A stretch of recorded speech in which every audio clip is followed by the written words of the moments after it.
curves narrow or widen, that's not going to be on the 7.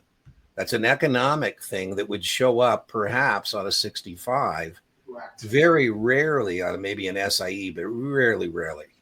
You know, Lord John Maynard Keynes said, money is like a giant floating crap game. And money is always going from one place to another.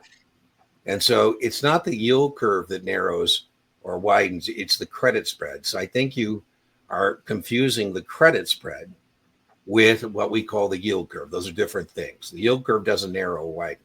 The yield curve actually inverts.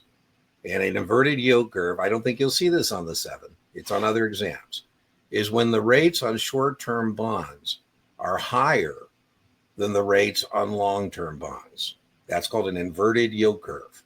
Normal would be the opposite. An inverted yield curve is a negative leading economic indicator because the short-term rates are what the Fed controls, right? When they're trying to dent demand, they start raising those short-term rates, trying to bring us into a mythical soft landing. Now, again, I don't think you'll see this on your 7, but widen or narrow would be the difference between high credit quality bonds and low credit quality bonds. I like Brian's got his corporate government, right? When that spread is widening, that means times are uncertain.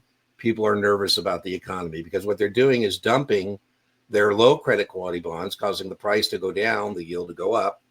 They're buying high credit quality bonds, causing the price to go up and the yield to go down. So widening, again, would be a negative economic indicator.